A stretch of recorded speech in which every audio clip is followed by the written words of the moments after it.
David Stockton. The name alone should have meant something, right? His dad's basically the king of passing and stealing, John Stockton, the guy with more assists and steals than literally anyone else in NBA history. 19 seasons with the Utah Jazz, 10 All-Star nods, over 15,000 assists, and more than 3,000 steals. A walking basketball dictionary. And then, David. He made it to the NBA, sure, technically. He played in 6 games total. That's it. Averaged 3 points, less than 1 rebound, and 1.5 assists per game. He didn't even crack 8 minutes a night. His field goal percentage wasn't bad, but it barely mattered when you're barely on the floor. It was like a cameo appearance, not a career. Now, if you dig into his G League numbers, they're way better. Over 200 games, he averaged 16.5 points, 7 assists, and 3.4 rebounds. Respectable. But the G League ain't the big stage. That's like winning class president in summer school. No matter how you spin it, when the family legacy is that stacked, anything short of greatness feels like a letdown. And really, it wasn't even close. David's NBA presence was more like a brief guest star than a recurring role. He didn't carve out a spot. He didn't shake things up. He just kind of existed quietly under the towering shadow of one of the most legendary point guards to ever touch a basketball, Patrick Ewing Jr. When your dad's a Hall of Famer with 11 All-Star selections and over 1,100 games played, you'd hope the apple didn't fall into a ditch. But here we are. Jr. was picked 43rd in the 2008 draft and ended up playing a total of 7 games in the NBA. Not 7 seasons, 7 games. He averaged less than 1 point, less than 1 rebound, and barely registered an assist. It was almost like he was trying to avoid being noticed. His shooting percentages? 0 from the field, 0 from 3. The man's entire NBA shot chart looked like a loading screen. Sure, he had a decent free throw percentage, but you actually have to get fouled to use it. Advanced stats tried to be generous. He looked better per 40 minutes, but he never got 40 minutes. He barely got 4. Meanwhile, Patrick Ewing Sr. was anchoring the New York Knicks, putting up 21 points, 10 rebounds, and 2 blocks per game. The guy took them to the finals twice and was inducted into the Hall of Fame the same year Jr. was still trying to find a stable team. To be fair, Jr. had a much stronger run in the D League. He put up over 16 points and 9 rebounds across multiple seasons. He even played in Germany and Greece, putting up solid numbers overseas. But when it came to the NBA, he just didn't stick. The name got him in the door. The game didn't keep him there. Legacy gave him a shot, but once the buzzer sounded, there just wasn't enough to separate him from the crowd. The pressure of the name never turned into production on the court. Bol Bol.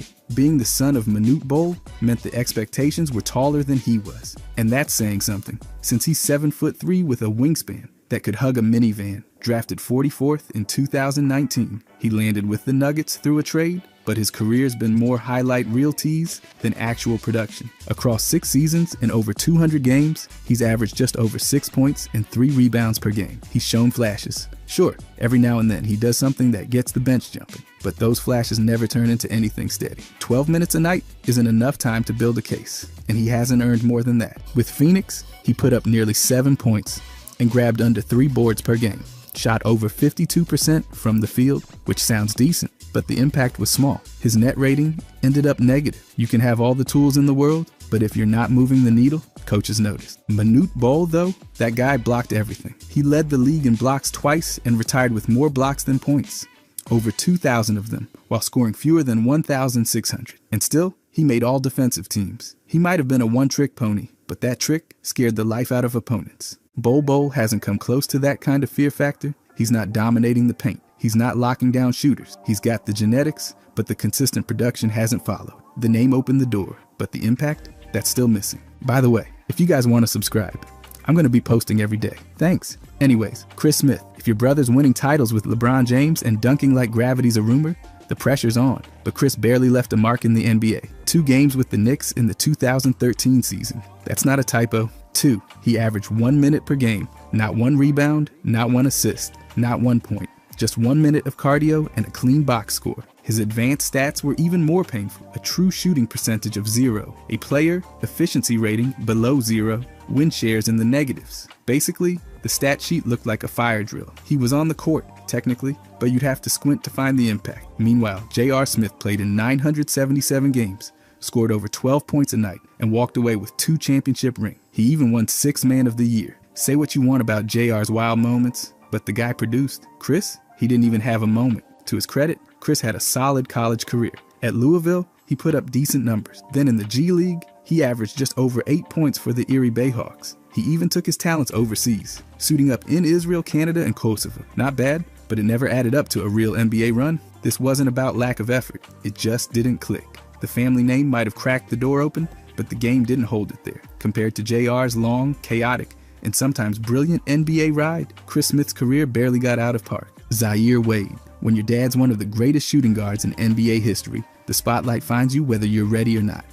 D. Wade had 3 championships, 13 All-Star nods, and a Hall of Fame seat waiting. Zaire, he's still trying to find his lane. He played high school ball at more schools than some folks visit in a decade. Mount Carmel, American Heritage, Sierra Canyon, then Brewster Academy. Offers came in from DePaul, Nebraska, Rhode Island, and Toledo, but instead of college, he went straight into the pro route. In 2021, Zaire got picked 10th in the G League draft by the Salt Lake City Stars. He played 25 games that season, averaging just over 3 points, 2 rebounds, and less than 2 assists in under 17 minutes per game. His shooting hovered around 32%, with subpar numbers from deep. Advanced metrics didn't do him any favors either. His player efficiency rating landed at 5.3, and his turnover percentage was a whopping 23.6. Then came a season-ending injury in March. Just like that, the momentum stalled. He resurfaced in 2023 with the Cape Town Tigers, putting up a better line,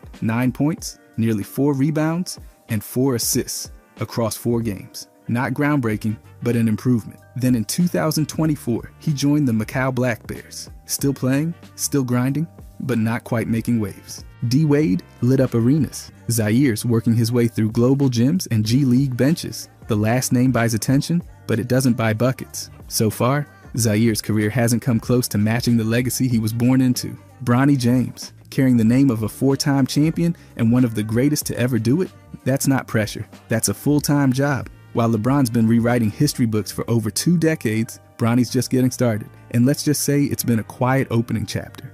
At USC, he played in 25 games, started in 6, and averaged under 5 points a game, shooting under 37% from the field and under 27 from deep. It wasn't exactly lights out.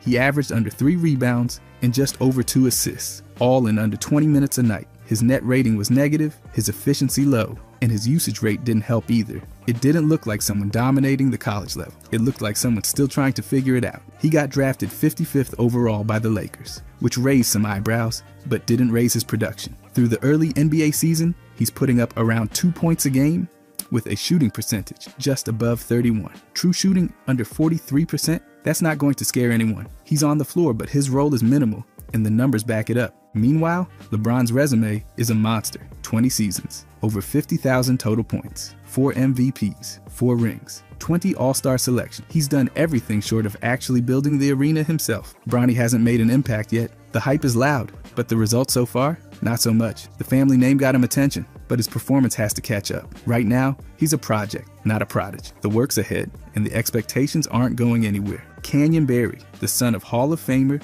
Rick Barry, and the only Barry kid who didn't make it to the NBA, even with a jump shot that looked like it belonged in a time capsule. He had a solid college run, starting at the College of Charleston, where he averaged nearly 13 points a game, and even put up almost 20 a night before a shoulder injury cut that short. Then he transferred to Florida, came off the bench, dropped 11 points a game, and set a school record with 42 straight made free throws. And yes, he shot them underhanded, just like his dad. After going undrafted in 2017, he got a shot in the NBA Summer League with the Knicks, but that was as close as he got to the league. From there, it was international stints in Finland, the Czech Republic, and China. Eventually, he landed in the G League with the Iowa Wolves and put up just over 9 points a game. Not bad, but not exactly NBA radar material either. His biggest splash came in 3x3 basketball. Canyon won gold with Team USA in 2019 and silver in 2023. He even played in the 2024 Paris Olympics, becoming the first Barry to reach the games. That's a cool milestone, but it's a different lane entirely. Rick Barry, that guy led the NCAA, ABA, and NBA in scoring, won a title, a finals MVP, and made 8 All-Star teams. The guy was dropping 25 points a game like it was nothing. Canyon's journey went global, not elite. He's carved out his own path, but the NBA door stayed shut, and the legacy gap stayed wide. Glenn Rice Jr. It's tough when your dad's an NBA champion, a 3-time All-Star, and the kind of shooter who made defenders reconsider their careers. Glenn Rice Sr. carved out 15 seasons and nearly 19 points per game. Glenn Jr., not quite the same path. He was drafted 35th overall in 2013, then sent to the Wizards. Over 16 games, he averaged less than 3 points, with shooting percentages that looked like typos, under 27% from the field and 25% from three. His player efficiency rating was under 4. His offensive rating didn't even crack 75. Those are the kind of numbers that make coaches look at the bench and wonder what else they've got. But here's the twist. Glenn Jr. wasn't talentless. He actually dominated the G League, helped Rio Grande Valley win the title in 2013. Overseas, he lit up the Israeli League with over 24 points a game and even snagged MVP honors in the Israeli Cup. The talent showed up, but so did the problem. Multiple teams dropped him due to off-court issues. He bounced around, from Israel to Argentina and back, never sticking long enough to build something stable. There were flashes of scoring brilliance, but just as many headlines for the wrong reasons. Meanwhile, Glenn Sr. was hitting big shots for the Lakers and winning trophies. He won the three-point contest, made all NBA teams, and finished with a championship ring. Glenn Jr. showed glimpses of potential, but never got close to that level. The name carried weight. The game couldn't keep up. Off the court, things unraveled fast. The legacy? Still one-sided. Thanasis. Being the older brother of Giannis might sound like a cheat code to the NBA, but Thanasis' career has been more bench celebration than highlight reel. He was drafted 51st overall in 2014 by the Knicks and made his debut in the 2015 season. But the real action didn't start until he joined the Bucks in 2019. Though action might be a generous word, over nearly 200 games, he's averaged just over 2 points and barely more than 1 rebound per game. 7 minutes a night. That's not even enough time to get tired. He shot just over 50% from the field, but when you're only taking layups and putbacks, that's kind of expected. His three-point percentage, 14, and the free throws, barely over 50%. Add in a negative real plus-minus and a usage rate that screams, just happy to be here, and it's clear he's not moving the needle on the court. Now let's talk about Giannis. 9 All-Star games, 2 MVPs, a Finals MVP, a championship, almost 24 points, and 10 rebounds per game. The guy's basically been Milwaukee's entire identity since he got there. He's in the conversation with legends, while Thanasis is usually in the shot because he's celebrating on the sideline. But compared to Giannis, it's not even close. One brother's a franchise cornerstone. The other's been more mascot than menace. The last name might be the same, but the impact, worlds apart. Glenn Robinson III, the son of Big Dog. Glenn Robinson, who used to light up scoreboards like it was his day job, because it was. Robinson Sr. averaged over 20 points a game across 11 seasons, earned 2 All-Star spots, and won a title with the Spurs. That's a legacy with some serious weight. Glenn III, he didn't exactly chase it down, but he had his moments. He got picked 40th in the 2014 draft by Minnesota and went on to play over 300 games in the league. As a role player, he was fine. Just under 6 points per game in about 17 minutes a night.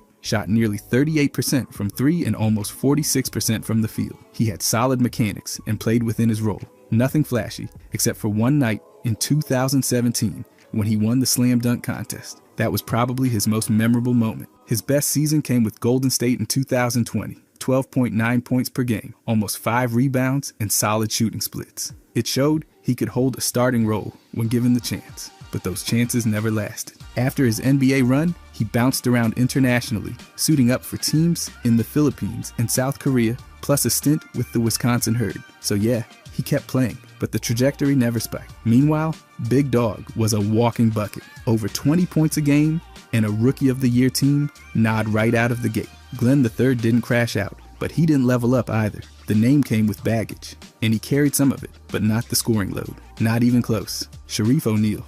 With Shaq as your dad, just stepping onto a basketball court comes with a spotlight and about a dozen comparisons. But while Shaq was breaking backboards and dominating the paint, Shareef's path has been a grind, just to stay in the game. In high school, he looked like a rising star, putting up nearly 28 points and over 17 rebounds a night. He led Crossroads School to a state title and picked up a pile of awards. But then came heart surgery in 2018, and everything changed. He redshirted his first season at UCLA and played 13 games the next year, averaging just over 2 points and nearly 3 rebounds. He transferred to LSU, his dad's old stomping grounds, but never broke out. Across 2 seasons, he put up under 3 points and a couple boards in limited minutes. He went undrafted in 2022, but got a shot with G League Ignite. There, he averaged 5.5 points and 3 rebounds a game, nothing earth-shattering. He signed an Exhibit 10 contract with the Kings in 2024, then was waived almost immediately. Since then, he's been a free agent. Meanwhile, Shaq played 19 seasons, grabbed 4 rings, and scored nearly 24 points a game. He's a Hall of Famer, a 15-time All-Star, and basically redefined what it meant to be unstoppable. Shareef's shown perseverance, especially coming back from heart surgery, but the numbers don't lie. He hasn't made a dent in the league. The last name is iconic. The career, still waiting for its first big moment. Kobe Carl. When your dad is one of the winningest coaches in NBA history, it's hard to sneak into the league unnoticed. But even with the last name, Kobe didn't exactly leave a deep impression on the court. He played a total of 24 NBA games across stints with the Lakers, Cavaliers, and Warriors. That's 3 teams, less than 30 games, and averages that never cracked 3 points per night, shooting under 35% from the field and 25% from deep. He wasn't stretching the floor or lighting up the scoreboard. His most notable NBA moment? A single start for Golden State in 2010, where he logged heavy minutes and put up a decent line. 7 points, 4 rebounds, and nearly 4 assists. But that was more of a one-night showcase than a breakout performance. After that, it was mostly back to the G League. With the Reno Bighorns, he actually looked like a real contributor, averaging 16 points, 5 assists, and 5 rebounds. Solid numbers, but they didn't translate to a permanent NBA role. Meanwhile, George Karl built a coaching legacy that's hard to touch.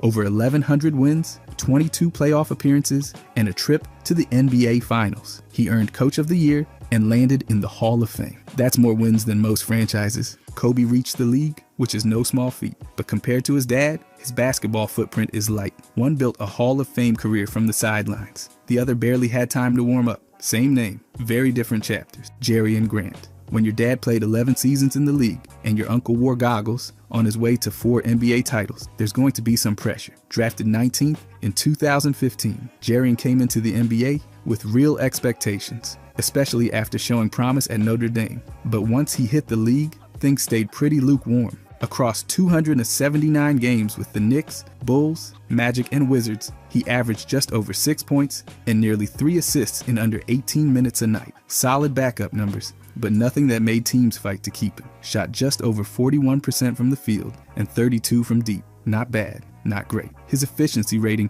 sat below league average, and the advanced metrics didn't do him many favors. Negative box plus minus. Below average value over replacement, he was serviceable, but replaceable. Then came the move overseas, and that's where things got more interesting. In Turkey, he became Euro Cup MVP in 2023, averaging nearly 15 points and over 6 assists. The next year, he went to Panathinaikos, won a EuroLeague title, and earned Best Defender in the Greek League. Finally, some hardware. The family tree is packed. Harvey Grant had a solid NBA career. Horace Grant, 4 rings and a starting role on title teams. Jeremy Grant is still doing his thing in the NBA with real production. Jarian, he didn't match that impact in the league, but he found his stride overseas. He made it, just not in the way fans expected. The name brought recognition. His international game brought the results. Not a star, but definitely not a washout. Zoran Dragic, being the younger brother of an NBA All-Star like Goran Dragic, sets the stage for big expectations. But Zoran's NBA career was barely a blip. He played just 16 games between the Suns and the Heat, averaged under 2 points per game, and barely touched the court at just under 5 minutes a night. He started once, but the numbers never followed. Shooting under 37% from the field and 21% from 3, his role was more symbolic than strategic. His most memorable NBA moment? Playing on the same team as Goran for the Heat? Cool trivia, but not exactly a legacy-building moment. Now, Zoran did have a solid international career. He played over 150 games in the EuroLeague, averaging nearly 8 points a game. That's where he actually found a role, contributing for top-tier teams like Unicaja Malaga, Olimpia Milano, and Anadolu Efes. He bounced around the best leagues in Europe and stuck long enough to matter. His numbers overseas were modest but steady. Solid shooting, decent scoring, and a professional presence. Meanwhile, Goran was busy stacking up nearly 1,000 NBA games, an All-Star selection, Most Improved Player honors, and a Eurobasket MVP. He led Slovenia to its first title in 2017 and became one of the best international guards of his era. Zoran got a taste of the NBA, but Goran made it a home. One brother carved out a long, decorated career. The other, more like a short guest appearance before heading back overseas. Same family, very different chapters in the league. Anthony Mason Jr. When your dad was a bruising all-star known for bulldozing through the paint and throwing no-look passes like a 6'7" quarterback, you better bring something serious to the table. And while Mason Jr. had a respectable basketball journey, the NBA never really opened its doors for him. He had a decent run at St. John's, improving from 8 points and 5 rebounds as a freshman to nearly 12 and 6 by his sophomore year. He wrapped up his college career averaging close to 10 points a game. Solid, but not exactly screaming future pro. He went undrafted in 2010, but got a preseason look with the Miami Heat. He played 3 games, averaged 4 points and 4 boards, but got waived before the season tipped off. From there, it was the G League grind with the Sioux Falls Skyforce. Across multiple seasons, he showed flash, dropping over 15 points and grabbing 8 rebounds one year, then putting up 17 a game in another. But none of it was enough to get him back into the NBA conversation. Internationally, he played in Italy, Venezuela, and Cyprus. In Cyprus, he averaged over 14 points and 6 rebounds, even shooting nearly 43% from deep.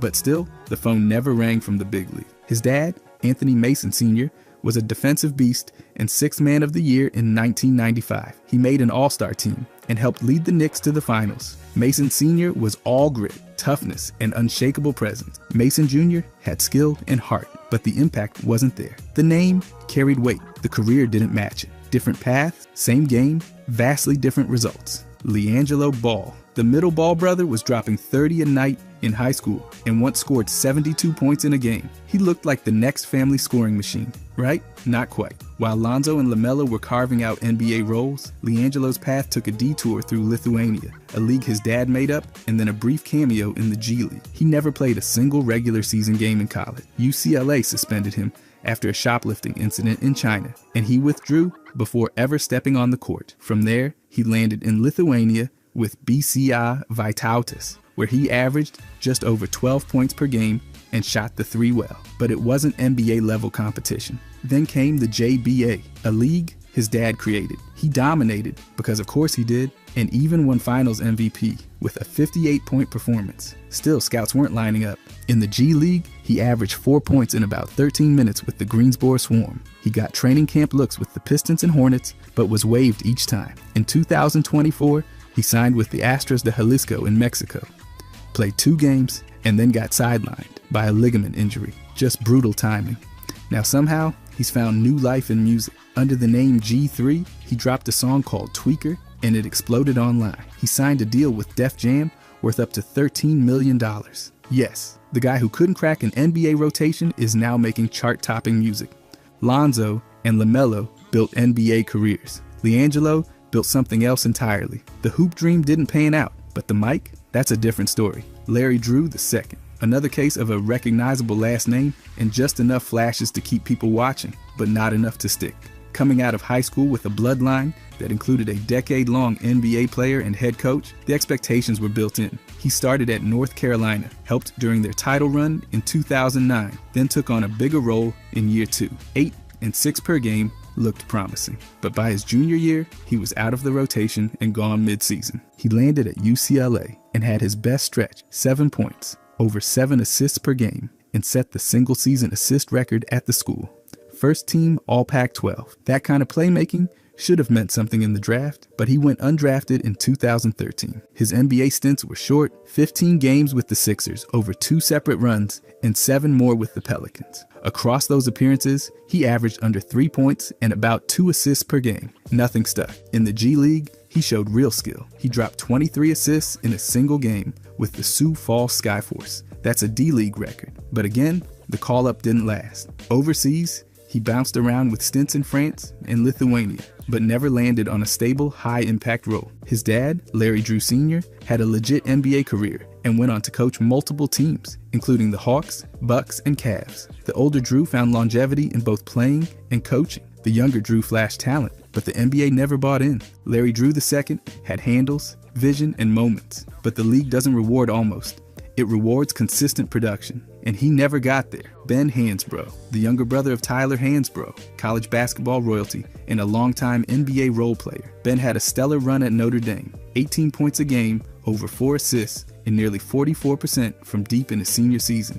He walked away with Big East Player of the Year, honors, and second-team All-American recognition. On paper, it looked like he was heading for something more than a quick NBA pit stop, but he went undrafted in 2011 and bounced around overseas before finally landing with the Indiana Pacers in 2012. In 28 games, he averaged 2 points per game in just over 7 minutes a night. He shot 33% from the field and 26% from three. He wasn't terrible, he just wasn't making an impact. The role was limited and the opportunity faded fast. After that, it was back to the basketball wilderness. He played in Germany, Slovenia, and Spain before returning stateside for a short stint in the G League. 7 games with the Grand Rapids Drive was the last notable playing chapter. 8 points, 2 assists, and a quiet exit from professional basketball. He tried coaching too, joined Western Kentucky's staff, and even worked his way up to assistant coach, but resigned in 2017. The comeback never came. Meanwhile, Tyler carved out a 7-year NBA career, won a title with North Carolina,